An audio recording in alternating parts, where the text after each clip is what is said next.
जी तो viewers, solar system 3 type के होते हैं। सबसे पहले on grid system, off grid system और hybrid system. On grid system वो सिस्टम होता है जिसमें डायरेक्ट पैनल से हम पंखा या कोई भी चीज़ अपनी चला रहे होते हैं, उसे कहते हैं ऑन ग्रिड स्टेशन या on grid hybrid on grid solar system.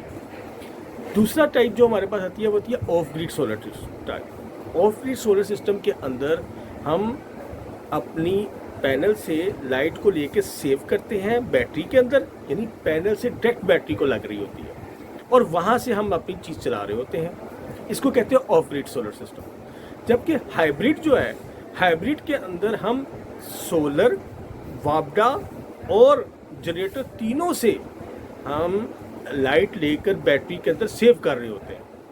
Major difference जो आपको समझ आ गया होगा कि ऑफ ग्रिड के अंदर हम सिर्फ सोलर प्लेट से बैटरी चार्ज करते हैं, जबकि हाइब्रिड के अंदर हम वापडा की बिजली से भी बैटरी चार्ज करेंगे, सोलर प्लेट से भी करेंगे और जनरेटर से भी करेंगे। ये मेजर डिफरेंस है हाइब्रिड, ऑफ ग्रिड और ऑन ग्रिड सिस्टम का। अब हाइब्रिड सिस्टम थोड़ा एक्सपेंसिव पड़ जाता है क्योंकि इसके अंदर हमारी इन्वर्टर की ज़रूरत पड़ती है, जबकि ऑफ ग्रिड के अंदर हमें सिर्फ चार्जर कंट्रोलर की ज़रूरत होती है, प्लेट्स की और बैटरी की ज़रूरत होती है। जबकि ऑन ग्रिड के अंदर तो हमें सिर्फ 2 चीज़ें चाहिए, चार्जर कंट्रोलर, प्लेट्स और पंखा, यानी ये 2 चीज़ें चाहिए। तो ये मच लेस एक्सपेंसिव होता है सबसे ज़्यादा।